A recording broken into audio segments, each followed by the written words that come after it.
68 अक्षर ये ना जानो, 68 तीर्थ सार, 8 संपदा थी परमाणु, 68 दातार, समरो मंत्र भलो नवकार, हे छे 14 पुरवनो सार, समरो मंत्र भलो नवकार, हे छे 14 पुरवनो सार।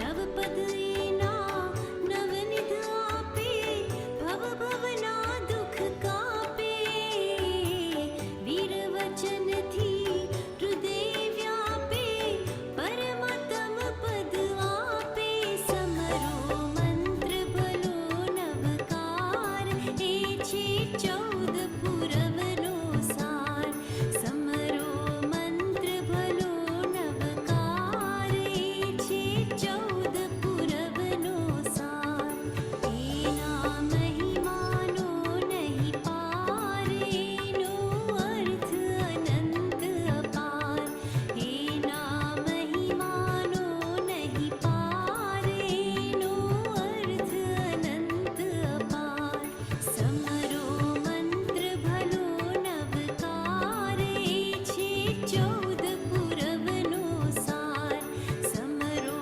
मंत्र भलो नवकार, हे छे 14 पुरवनो सार। Jai Jirendra. Welcome everybody to today's class on Nav Tatva. We'll start with the Pratna as usual and then move on. Namo Orientanam, Namo Siddhanam, Namo Ayaryanam, Namo Vatsayanam, Namo Loe Sabba Sahunam. Eso Panchanamukaro Sabba Pavapanasano Mangalanancha Sabbe Simpadvam Havai Mangalam. Namo Orientanam, Namo Siddhanam, Namo Ayaryanam, Namo Vatsayanam, Namo Loe Sabba Sahunam. Eso Panchanamukaro Sabba Pavapanasano Mangalanancha Sabbe Simpadvam Havai Mangalam. Namo Orientanam, Namo Siddhanam, Namo Ayaryanam, Namo Vatsayanam, Namo Loe Sabba Sahunam. Eso Panchanamukaro Sabba Pavapanasano Mangalanancha Sabbe Simpadvam Havai Mangalam. Veera Sarusura Surendra Mahito Virambudha Sansrita Virena Bhiyata Swakarma Nichayo Viraya Nityam Namah. Veera Tirthamidam Prautmatulam Veera Shikhoram Tapo Veere Sri Truti Kirtikanti Nichayo Sri Veerabhadram Disa. कमठे Dharanendra च शोषितं कर्म कुर्वते प्रभुस्तुल्य मनोवृत्ति पार्श्वनाथ श्रीस्तु वः अंगूठे अमृतवसे लब्धितणा भंडार श्री गुरु Gautam समरिये मनवांछित फलदातार.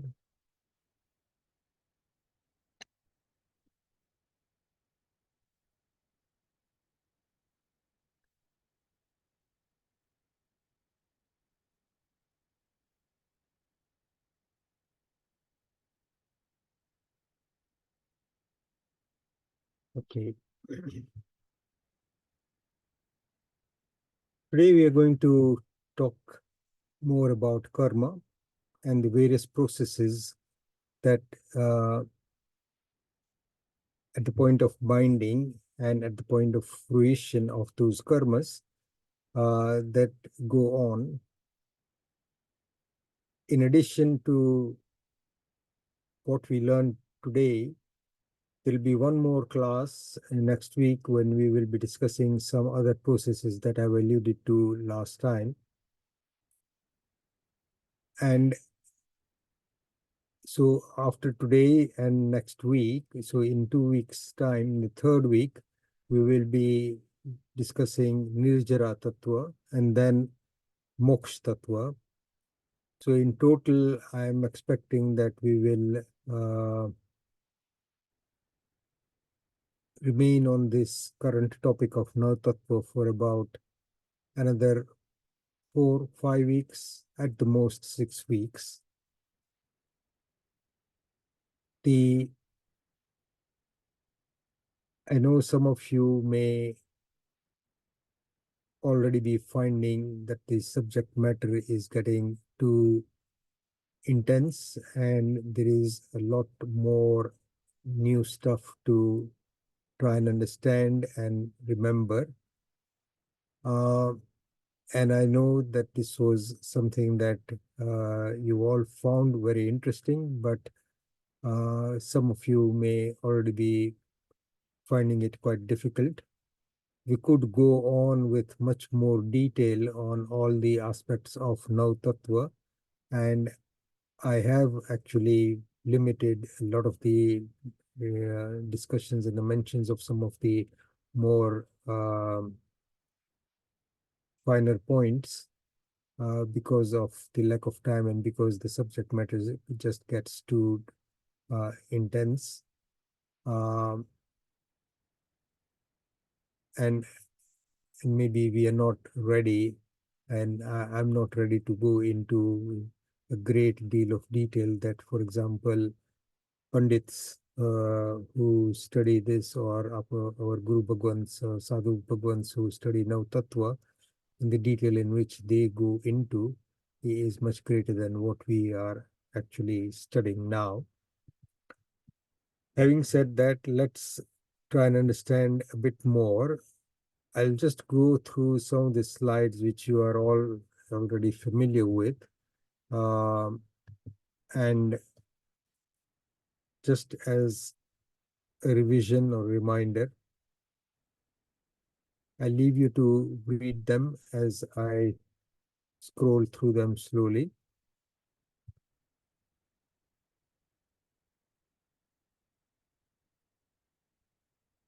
So again, as I emphasize every time, this particular slide, how does this knowledge help the soul to realize itself? What obstructs the soul's spiritual progress? Ignorance, temptation, association, so wrong belief, mithyatva, confusion about the nature of self, temptation, attraction towards that which is not of the soul, namely Pudgal, association, the dravyas, elements that have and continue to do so, contaminated and cause the fall of the soul, namely the 8 karmas, the 5 senses, the body, the mind, material wealth, relationships, family, community members, etc., etc., are all things that are not less permanent.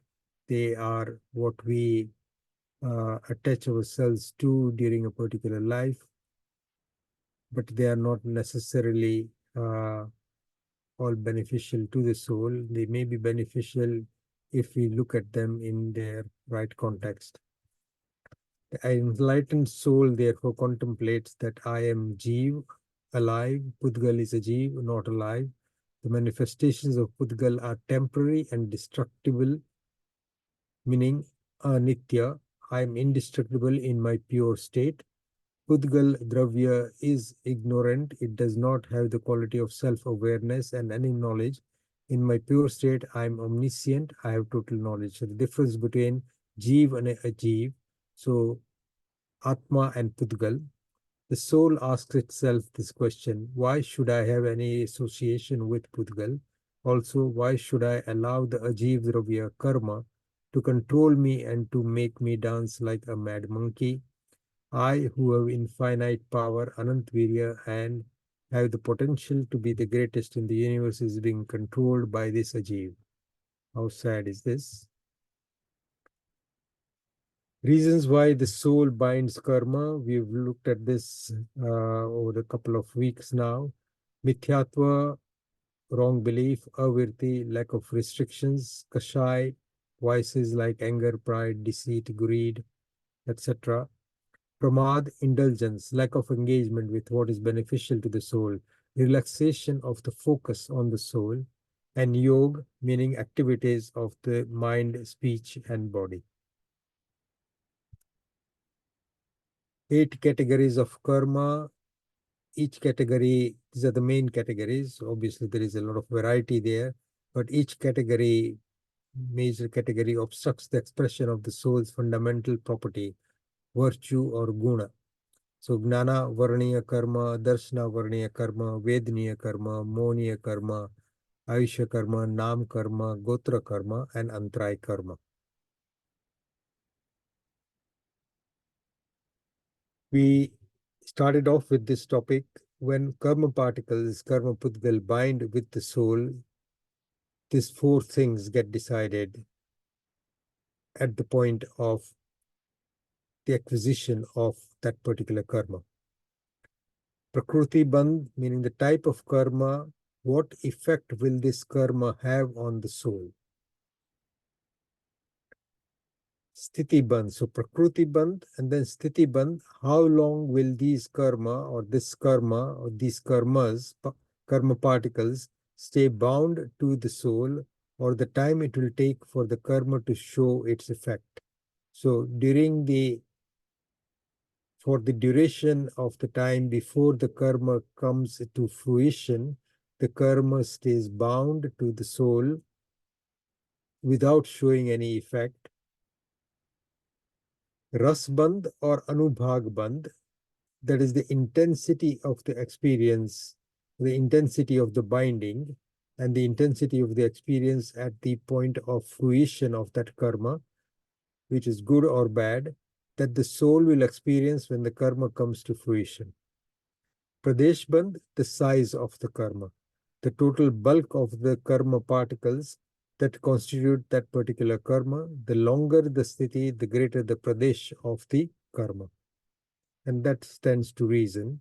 That's something that is going to stay with the soul, attached to the soul for a long time, would have a greater bulk. And just to remember that karma, what we are talking about is Pudgal, what we are talking about is Pudgal matter, which is bound to the soul. These processes of bandh happen simultaneously at the same time as the karma is being bound.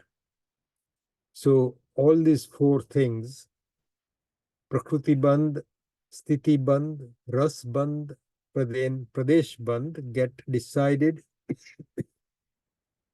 at the time that the karma is bound, and all four of them get decided simultaneously at that particular time. Now, Prakruti Bandh and Pradesh Bandh are mainly due to yoga, meaning the activities of the mind, body, speech.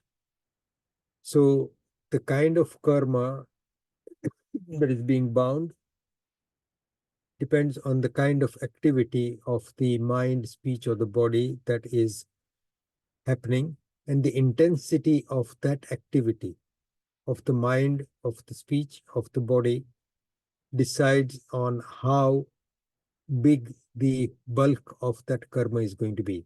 So Prakruti Bandh and Pradesh Bandh are functions mainly of yoga, meaning the intensity of the activity. The Sthiti Bandh, meaning how long that karma will stay attached to the soul, and the Ras Bandh, how intense the experience at the time of fruition, or how strongly bound that karma is. Sthiti Bandh and Ras Bandh is mainly due to Kashai, meaning how involved and how intensely we have bound that karma.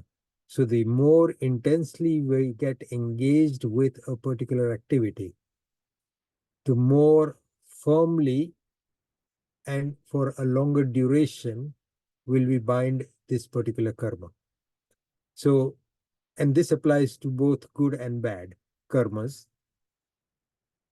So to acquire some future gain of a positive nature, meaning a more positive and a better experience, if the activity that we have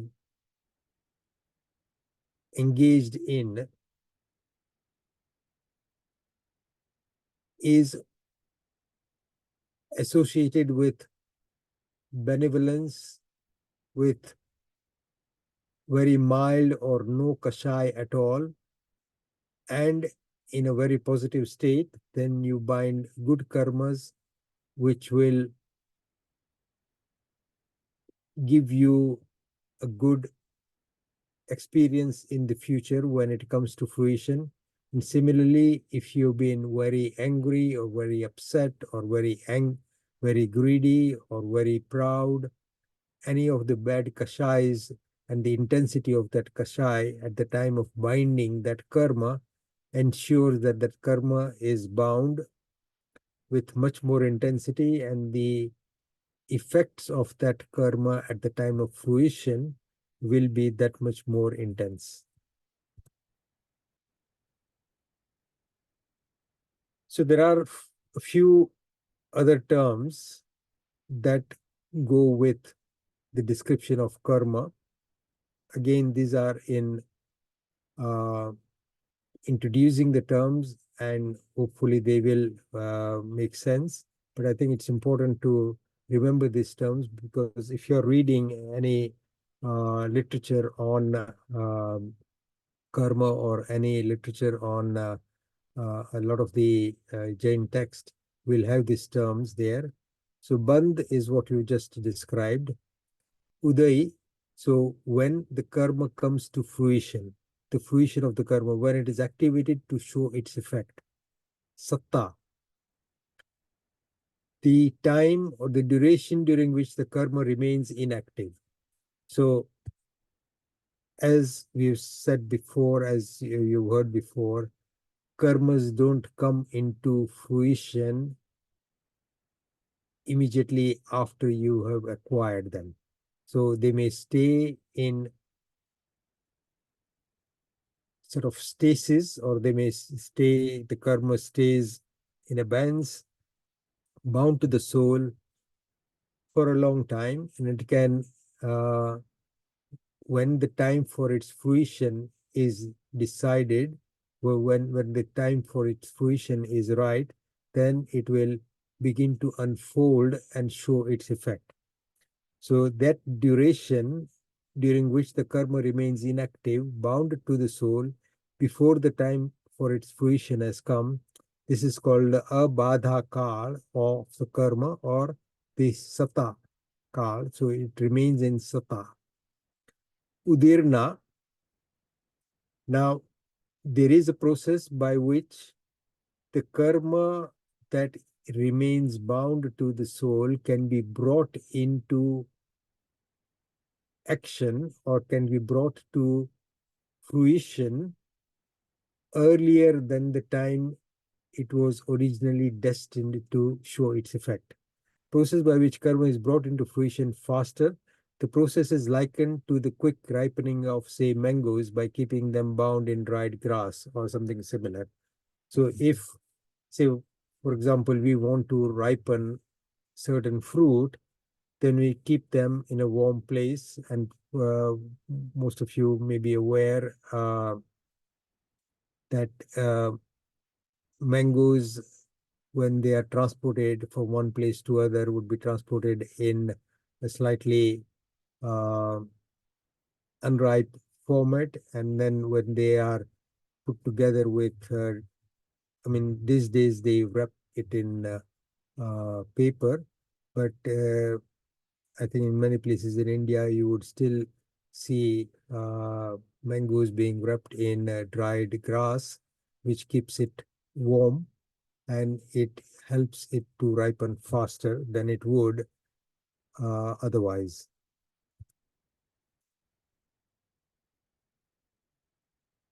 Some more terms. The tightness of the bond of the karma, as it is attached to the soul, that particular bond is described in different ways depending on how loose or how tight that particular bond is.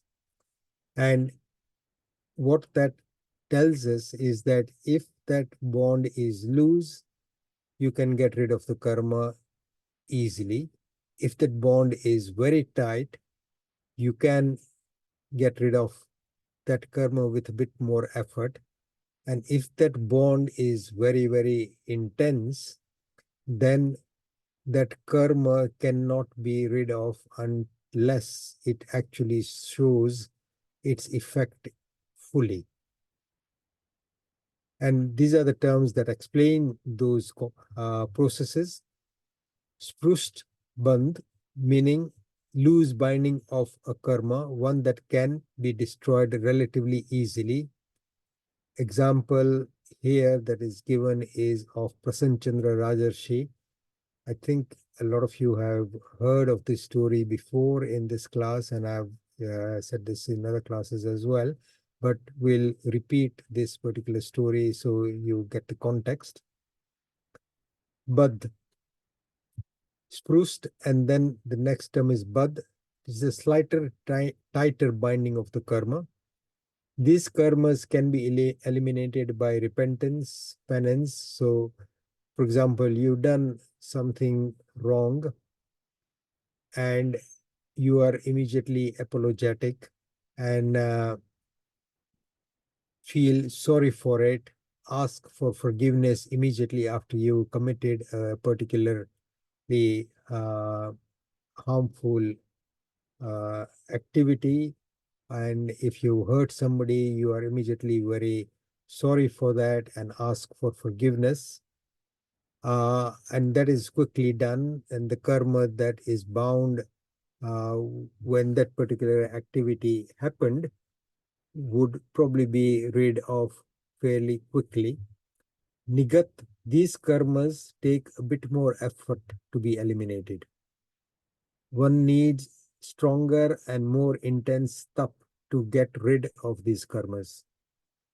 So if you want to get rid of these karmas, you have to make an effort. So when we'll come to Nirjara Tattva, we will learn a bit more about tap. What are the methods by which you can get rid of karmas that are already pre-existing, we have been bound by the soul and are currently in sata, meaning they are in abeyance, ready to give their fruits sometime in the future. And the last very tight binding of the karma is called nikachit. You all probably heard of this term. These karmas cannot be generally destroyed before they have shown their effects and the soul has experienced what the karmas would deliver. So nikachit, and this would apply to good or bad.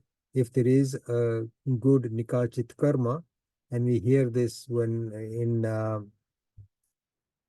we talk about our Tirthankar Paramatmas, that in the third life before they are born as Tirthankars, they bind the Tirthankar Nam Karma and they make it so strong and tight that it becomes nikachit, meaning that it is guaranteed to give the fruits of that particular good karma. Similarly, any bad karma, as we've seen in the example of Shrenik Maharaja, he bound a nikachit karma that would take him down to Narak, and that was bound absolutely tightly, and there was nothing that he could do to actually modify that particular karma. So that is Sprust Band, Bad Band, Nighat Band, and Nikachit Band. The example that is given to help us understand how to understand these terms better is, for example, imagining a pile of needles.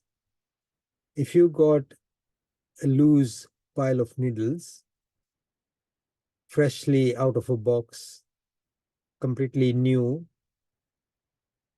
and you bunch them together, and if you wanted to separate that particular pile of needles, you could do that fairly easily without much effort. If these needles had been all threaded and then you wanted to separate them out individually, then the threads would have entangled, and you would have to make some effort to try and untangle them and separate the needles. The nigat karma are the karmas which are like needles that have stayed there for some time. The threads that are the thread that has been threaded through the needles eyes, and the whole lot of them have sort of stayed out in the open, and over a long period of time there has been some amount of rusting on the needles, and these needles have got a bit stuck, and then if you wanted to separate them, then you need to make a lot more effort to try and untangle the needles and separate them out, because that would require a lot more effort. But if these needles were then left for a long time, they were heated a bit, some of the metal has melted, the needles have got stuck together, and they have bound so tightly that you could not really do anything to separate the needles out individually, because everything is just bound in a very tight uh, mesh or a mess, and it would be impossible to actually separate each individual needle out. So that is how these different kinds of bandh in karmas is being described as an example.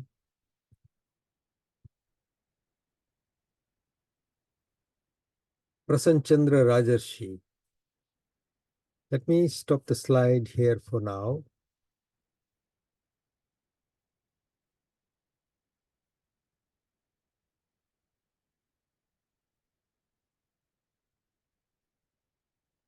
Okay. Asmabai, you're asking about explaining the 4 types of bandh. Let's go over them again. Let me share the slides, and then we go on to the are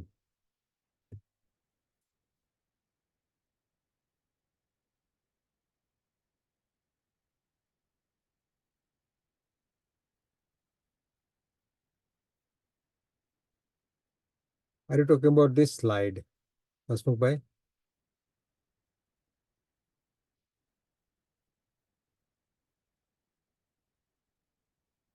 Or were you talking about No, the first slide. the first slide? Okay, 1 second.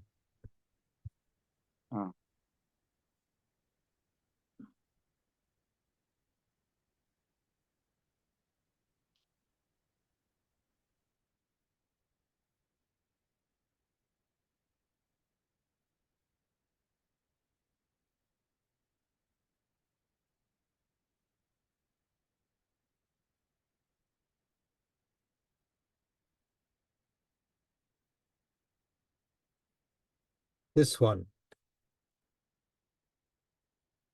Prakriti Yes, bandh. that's the one. Yeah, because I think that's the beginning. So it'd be Yeah. nice to actually understand it from the basic. Yeah. So Prakriti. So Prakriti means nature, the nature of the karma that is being bound. And this is in relation to, so 8 major categories. What particular category or what particular virtue of the soul does this particular karma bind? So in sort of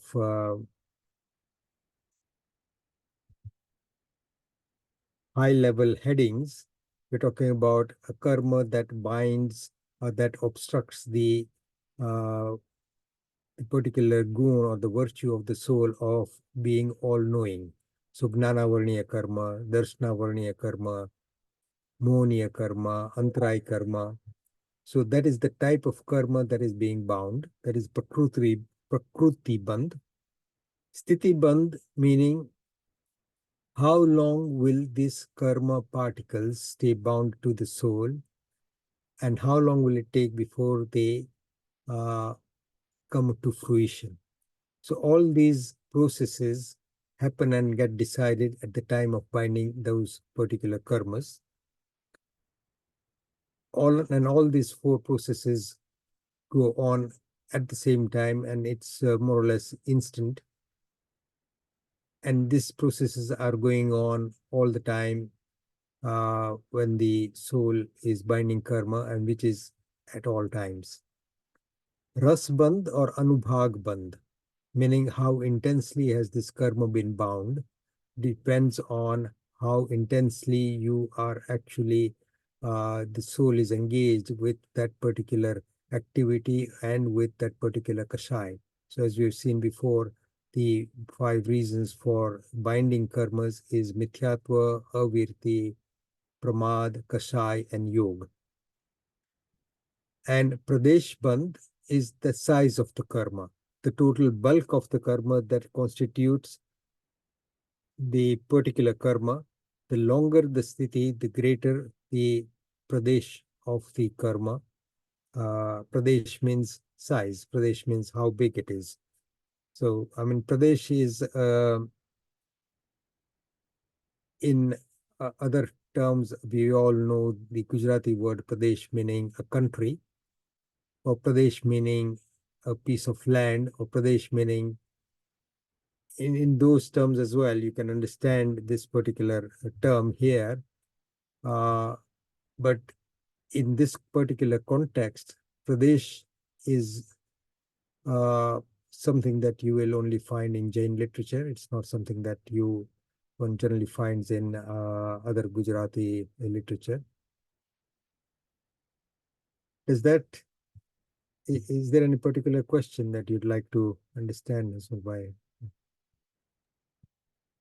I actually just wanted to try and understand these terms, but I think it's going to take me a little while because I think this is the foundation. So if I can actually spend some time trying to understand this, it's going to probably make the rest of it quite easier for me to understand.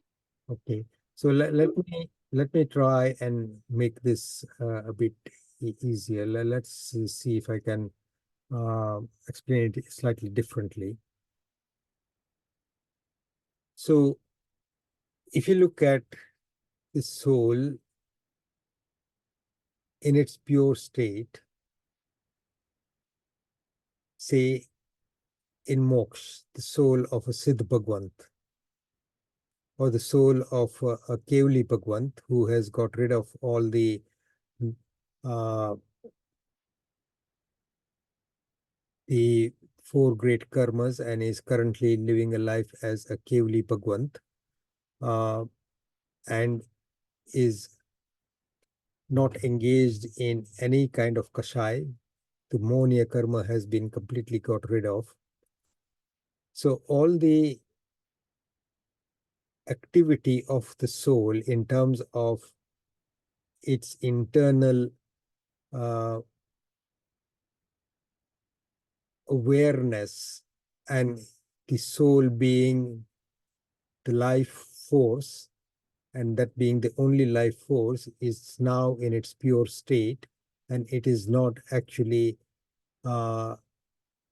reacting to anything else outside.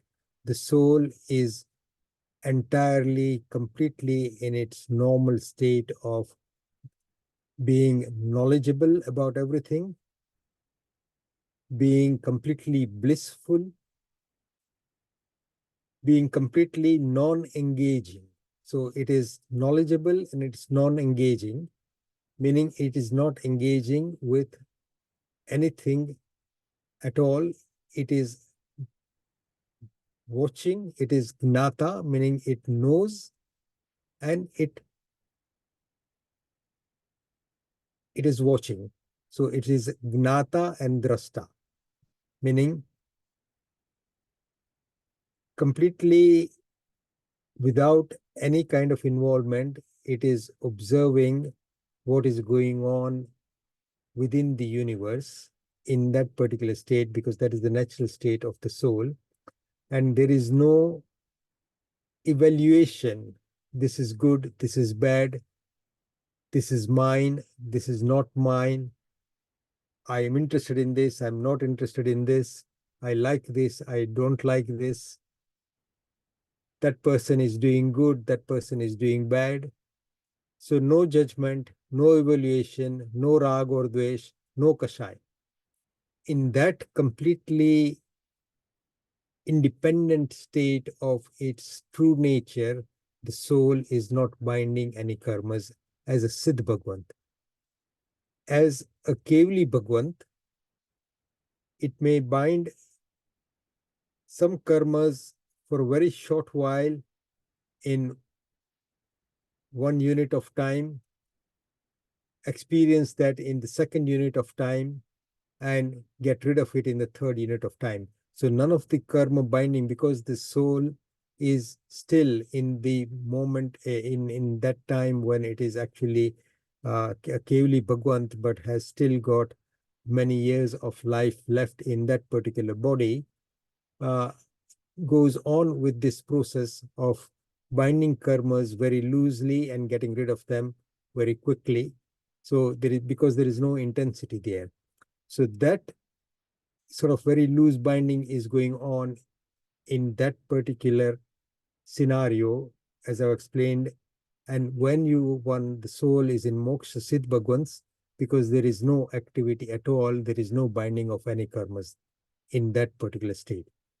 Now, imagining what is happening there, understanding what is happening there, if we contrast that with what we are doing, we are constantly engaging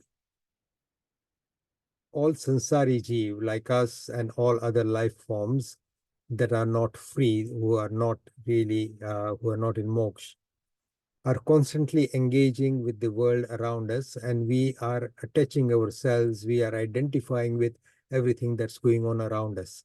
We cannot stay detached, and we attribute good or bad, we attribute mine or otherwise, we attribute anger, greed, possessiveness, all those other papsthanak that we talk about. And in that process, when we are actually contaminating the true nature of the soul, we are constantly attracting karmas. And as the karmas get attracted to the soul and they are being bound, then the nature of the activity that we are engaging in. So, for example, if I am, if you remember what we hear about in the Atichar during Paryushan, during say Pakhi Pratikaman or Chaumasi Pratikaman or Savansari Pratikaman, when the Atichar is being recited, then there are the Atichars of Gnanachar, so the various different types of uh, ill activity or wrongdoing that we may do against the against knowledge.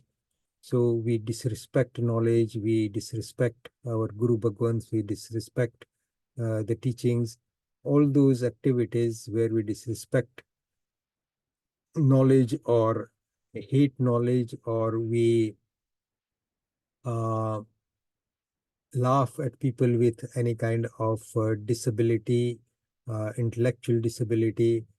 We forget our natural compassion that is inherent of the soul, and begin to laugh at other people's misfortune in terms of, say, intellectual capacity.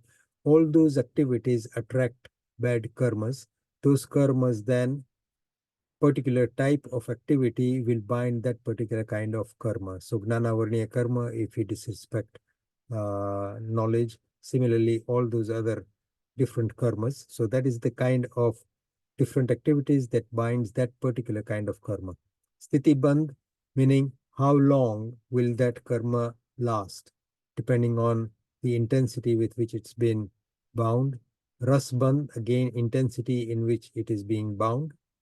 That means how long, how strong it is bound, and when it will actually its when it gives its particular effect, at that point, how intensely will the soul experience the effects of that karma?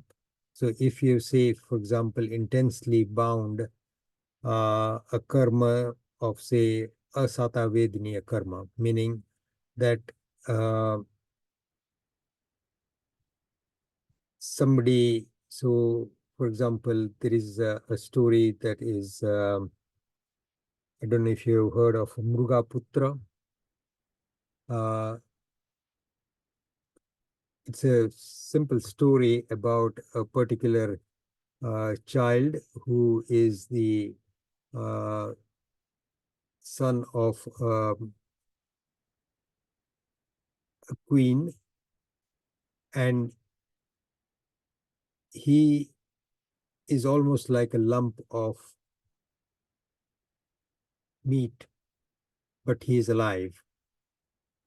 And Guru Gautam, one day, when asking Bhagwan Mahavir about how much a particular person that he saw on his travels was suffering from, how badly that person was suffering from, and Gautam Swami is very disturbed by the sight of this particular person who is who is suffering from all kinds of diseases and seems to be in so much pain that he feels extremely sorry for him. And when he goes to Bhagwan Mahavir, he asks him, can there be anybody who is more unfortunate than this person that I have seen today?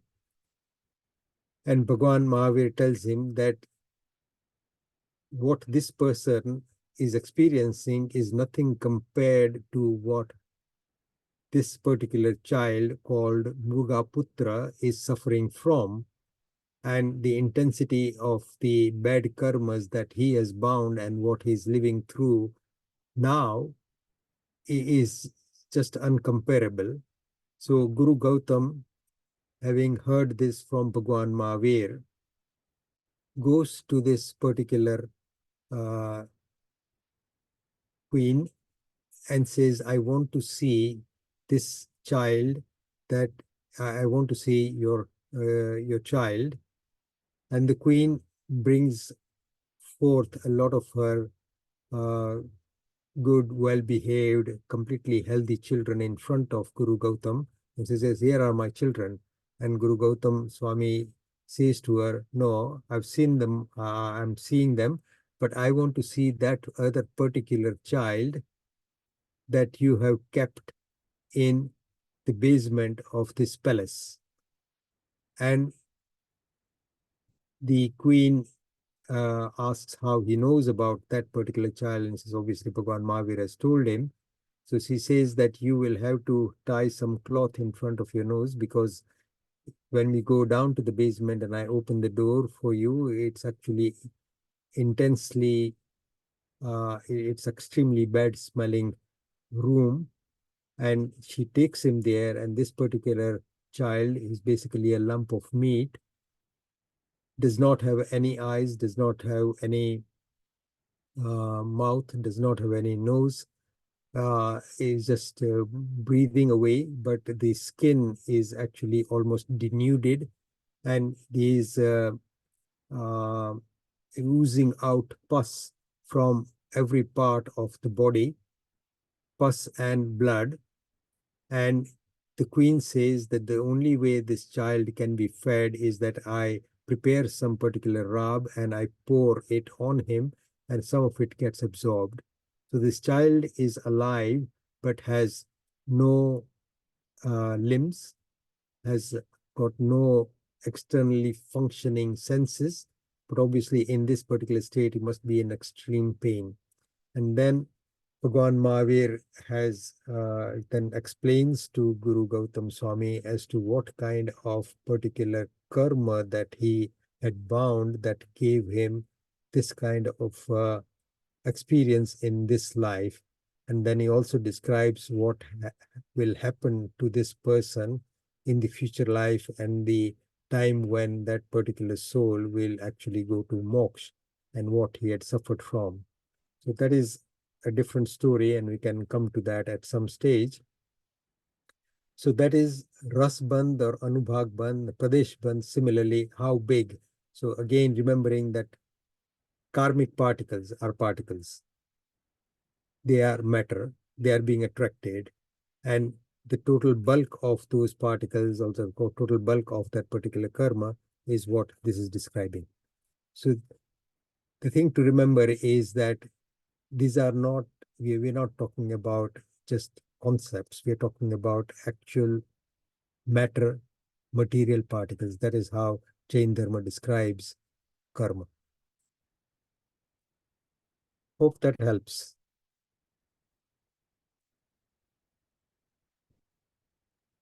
Ajitbhai, that was a really fantastic explanation. I've actually understood, and just the very four basic words: the type, how long, intensity, and size. It makes quite a big impact. Yeah. So it's quite good to be able to understand. And in the illustration you gave about Mrugaputra, it actually again a very good illustration to say the results of the karmas, Yeah. basically. So yeah, thank you. I really appreciate this. Thank you very much. Okay.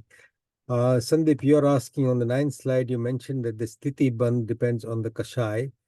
When you have done a good karma, therefore there is no kashai. How long will the karma, that is the sthiti bandh, be if there is no kashai?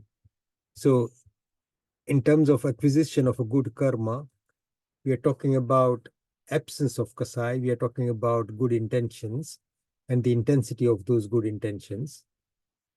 Good karma here that I'm talking about is, say, like dan. So a simple example of this dan and the kind of karma that is bound is, say, Salibhadra, and we talked about this particular story.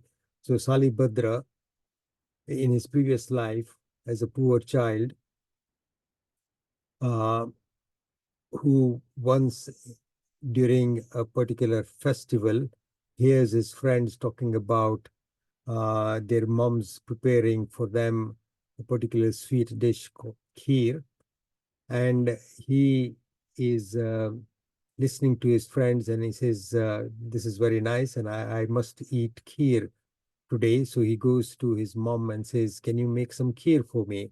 And his mom says, uh, I'm sorry, but we don't necessarily have the ingredients.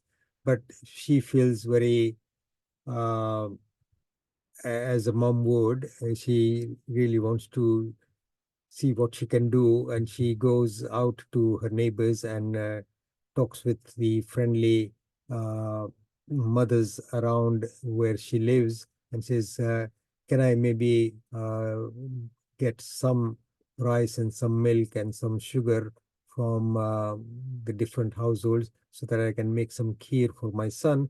And as good neighbors, they are all obliging, and someone gives her some rice, some gives or the other ingredients, and she goes home and makes uh, kheer for uh, this young boy Salibhadra, and she's got it all ready, and she leaves it out in a wide container to cool, and tells Salibhadra that you can eat this when it is cooled down. So Salibhadra, the young boy, is watching that particular kheer, waiting for it to cool down. And just at that moment, a Jain monk, a Nirgranth monk, comes along. And this young boy is very pleased to see somebody coming there. And he is very generously, because the monk has come to Gochirino Taimato, he has come to find some food. And Salibhadra feels extremely grateful and generous, and he pours the kheer from that particular container onto the Guru Bhagwan's patra, that is his container. And as he's doing that, he's becoming more and more generous and more grateful and more and more joyful inside. And he doesn't think about stopping. And the Guru Bhagwan, recognizing that this person is, this young child is actually on a very high spiritual state, he lets him carry on. Normally, a Guru Bhagwan would stop it. This is enough. Don't give me any more. That only one part of it. Guru Bhagwans normally would not take everything. They would only take part of what somebody has prepared, and they would take a part of that food, so that that person would not miss what. So this would be the extra that they would be taking. But the Guru Bhagwan doesn't stop him, knowing that this is actually a start of a very positive side of this person's experience, this child's experience. And Stulibhadra then finishes that and he remains joyful. Later on, his mom notices that that particular container is empty. She thinks that he has already finished that, and still seems to be hungry. And she tells him, "Don't worry, I've got some more." And she gives him some more kheer, and he finishes that. But Stulibhadra at that moment acquired a huge amount of good karmas, punya karma, that was bound. And as you know, Sandeep, the other side of that coin is the story of Moman Seth in his previous life. So he binds the karma and then he regrets. He binds a good karma, then he regrets his good deed. So that particular karma is then modified into something that will give him a lot of wealth, but will give him no pleasure in actually sharing, in actually using that wealth for any benefit for himself, in terms of enjoyment or any benefit in the long term. And ultimately, that wealth and that greed takes him down to Narak. And Salibhadra, as we know, took Diksha and made efforts to emancipate his soul. So that was the difference between how the good karmas, for one, continue to give him some very good fruits in the future, and the bad karma, the good karma of Mohan Seth, that then got modified and it became uh, a karma that gave him wealth, but also gave him the greed and the lack of time or the facility to enjoy any of it. And he got so attached to it that he carried on accumulating with a level of greed that was unsurpassed, and that ultimately took him to Narak. So, just as an example of the good karmas that you are focusing on, Sandeep. So, that's something to remember. Hope that clarifies the situation in your mind. I'm just in question of how long the sthiti, like say for example, there's no kashais, then does it give you a longer No, good no. life? If there are Or no kasai, it's so not? for example, the other example that I gave earlier about, say, for a Kevli Bhagwant, Yeah. there is still the body. The body is active, speech is active, the mind is in some ways active, but the mind in that sense, in that context, is just an extension of the soul, and the soul is in its pure state. So the Kevli Bhagwant is acquiring karmas because the body is moving, they are giving deshna, they are moving from one place to another, but there is no kashai at all. So, and they are binding very simple karmas, which are bound very loosely.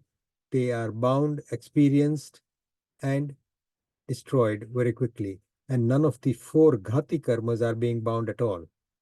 So these are only the four aghati karmas that are being bound. But again, the aghati karma or the ayushya karma, for example, would not be bound because this would be their last life. They would, from the end of this life, go to moksha. So in the absence of kashai, there is no, basically, uh, in effect, there is no karma being bound. But in practical terms, because there is activity, karmas are being bound, but they are bound without any intensity. But in case of Shalibhadra, it's different matter. It's same. So there was no kashai. but he bound this good karma in the next life, the whole life. Yeah. So similarly, say Tirthankar Nam Karma, all good karmas. Bhagwan Tirthankar Paramatma would think about what he could do to make every living soul, every soul in the universe, all the samsari souls in the universe happy. And the intensity of that feeling, intensity of that desire would ensure that they bound a Tirthankar Nam Karma. And when it got so tightly bound that it would become Nikachit, that means that it would guaranteed give them that particular fruit in the future life. Yeah. So because it, on your terms, you say sthiti is like the length of this, and it depends on the kashai. So I was a bit confused there because the length it would be different for different karmas, different Yeah. things you do. So if you say just on that point, and just very quickly for you to understand, I haven't prepared a slide for this. For the 8 karmas, what is described is the Jaganya and Utkrust Sthiti, meaning the minimum and the longest sthiti of those particular karmas. So Gnanavarniya karma, the Jaganya meaning the shortest sthiti is Antarmurat, and Utkrust sthiti meaning the longest time is 30 Kroda Kodi Sagrupams. Dasnavarniya karma, same. Minimum meaning Jaganya, minimum sthiti is Antarmurat, maximum sthiti is 30 Koda Kodi Sagarupam. Vedaniya karma, minimum sthiti is Bar Murat, maximum sthiti is 30 Koda Kodi Sagarupam, 30 Koda Kodi Sagarupam. Moniya karma, the minimum sthiti is, or Jaganya sthiti is Antarmurat, and the maximum sthiti is 70 Koda Kodi Sagarupam. Aisha karma, minimum sthiti is Antarmurat, and the maximum sthiti is 33 Sagarupam.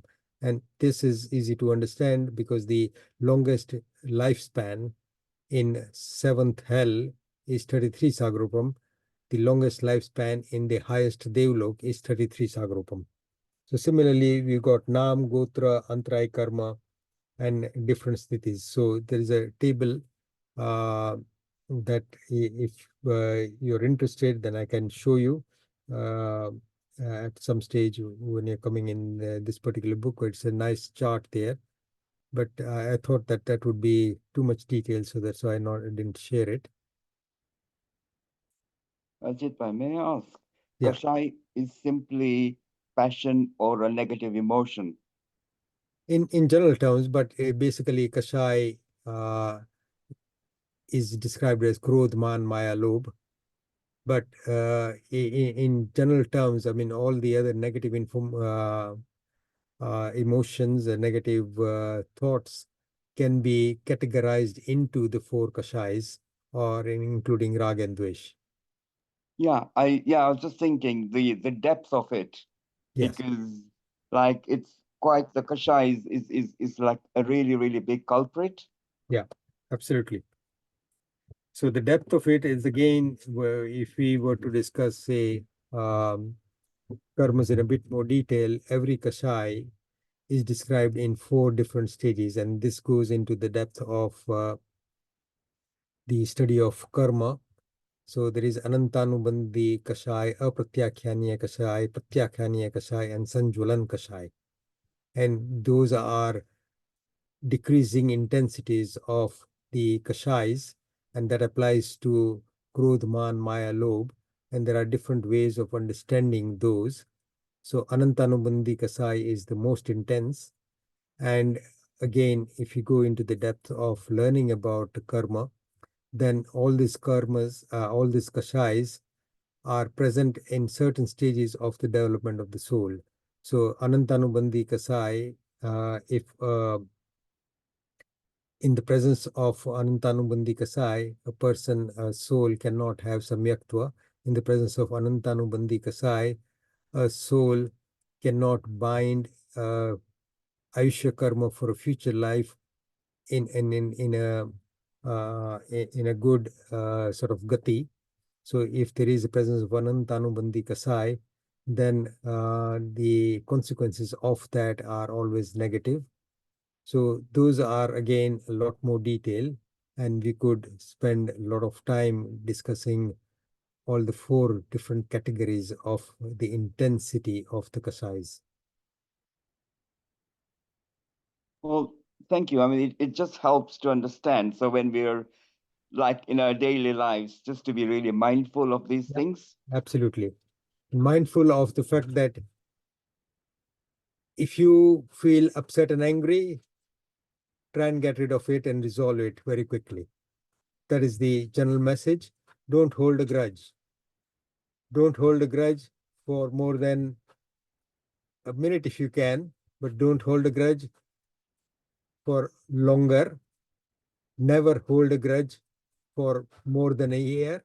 So that is one of the reasons why we remember to say Michhami Dukadam and really clear our consciences at the end of the year, but we should be doing that on a daily basis. That is the whole purpose of why we do Pratikama morning and evening, and we try and maintain and sort of filter out all the negative and the bad emotions and the thoughts that we have engaged in throughout the day, and sort of self-examination, introspection, etc. We ensure that we do that on a daily basis. Okay. What I will do, I think I was hoping to finish by about 9 o'clock today. We've gone a bit over, and if you don't mind, we will start off next week's class with Prasanna Chandra Rajas's story. I know many of you heard of that, but in the context of ongoing from today's topic, that particular story is mentioned in the description of the Sprust Band, meaning that karma is bound very loosely and it is very easy to get rid of. And that particular experience of Prasanna Chandra Rajashi illustrates this extremely well. So I'll recite that story so you understand Band in a bit more depth again next week. And then we'll carry on with the next topic about other aspects of what happens to karmas and what modifications can happen to them. Are there any other comments or? Oh, okay. Is that okay? Can we end a bit early today? Nobody is saying yes. That means you're all saying yes. Okay. All right. Thank you, Ashok Bhai. Bharat Bhai is back. Thank you, Bharat Bhai. You are back from your travels. Good to see you today. Yes, I am. Yeah. Hope you had a very good trip. Yes, I've had a good trip. Thank you. Okay. Right. Anything you want to add, Bharat Bhai, to what we've just discussed? And anything that you may want to add or correct from what I said? I think that was fine, Ajitbhai. You've covered almost everything. Thank you. Okay. Thank you. Chalo. Jinagna virodha kain bolyo te sabi manuchan kaya kari tasmichami dukadam. If I've said anything that is against the teachings of our dharma, of our Guru Bhagwans and Tirthankar Paramatmas, ask for forgiveness. Sura Mangala Mangalyam, Sura Kalyana Karanam, Pradhanam, Sura Dharmanam, Jainam Jaiti Sasanam. Thank you all. Thank you, Ajitbhai. Thank you. Pranam. Pranam.